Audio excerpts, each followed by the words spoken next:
भावानो, गाडी भरली होती गणपतीची गोव्याला. भरून आलो मग चौकात. तोपर्यंत राम्या आणि सम्या भेटलीत. भावांची तेवढीच व्हिडिओत एंट्री झाली म्हणायची. मग जीवन बाहेर पडलो घरातनच आणि संघ ही दोघं होती, विनू आणि शुभ्या. हौशी फिरायसाठी असतात कायम. आलो मग चेकपोस्टला. ह्यो अजून चालूच आहे. 15 तारखेला बंद करणार होती. काय झालं काय माहित. काय नुसतं मोठं मोठं बोललीत बंद करणार म्हणून. असू दे, कधी होते तेव्हा होऊ दे. आणि काय आज टाकी काय फुलली होती आपली. आज तौंदीत आलो. चॉकलेट घेतली टाइमपासला भावांना. चॉकलेट खात खात आलो मग नेसरी रोडला. डायरेक्ट आलो तिल्लारीत. जरा चहा प्यायला थांबलो. शिव्या जाऊन लगेच बिस्किट घेऊन आला. आम्ही काय दोघांनी लेमन टी घेतली होती.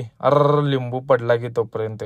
असू दे, काय विषय नाही. आलो घाटात. मग भावांना फोटो काढायचे होते. फोटो वगैरे काढले. लगेच बाहेर पडलो. घाट उतरून आलो खाली. दोडामार्गला आलो. अंधार पडला. मारला इथनं डावा. नेहमीच्या रोडला लागलो. डायरेक्ट आलो पार्टीच्या दारात. खाली करायला चालू केली. असं सगळं उतरून द्या लागते हो व्यवस्थित. आणि कष्ट आहे तर सगळं आहे बघा. नुसत्या आयत्या पिठावर रेगा मारायचं नाही हो. कष्ट करायचं आणि रुबाबात राहायचं. ओनली ड्रायव्हर नात कराय नाही. मग काय खाली केली. पार्टीने जेवण केलेलं. तोपर्यंत बसलो मग मॅच बघत. इकडे काय चपाती भाकरी नाही, नुसता भात वाढायचा. जेवलो. हे अजून जेवाल्याच. हळूहळू चालू यांचं. जेवून बाहेर पडलो. जरा आईस्क्रीम खायला थांबलो. इकडं रात्र जरी असली तरी गरम होते लई. घाट चढून आलो मग पुढं. तोपर्यंत पावसाची झाली की एंट्री. तेवढंच गार झालं. वातावरण सगळे चिल्ड गेले. आलो मग पुढं. भाऊ झोपलेत आपले दोघं पण निवांत. उद्या आणि यांना भावांना कामाला जायचं असते सकाळी.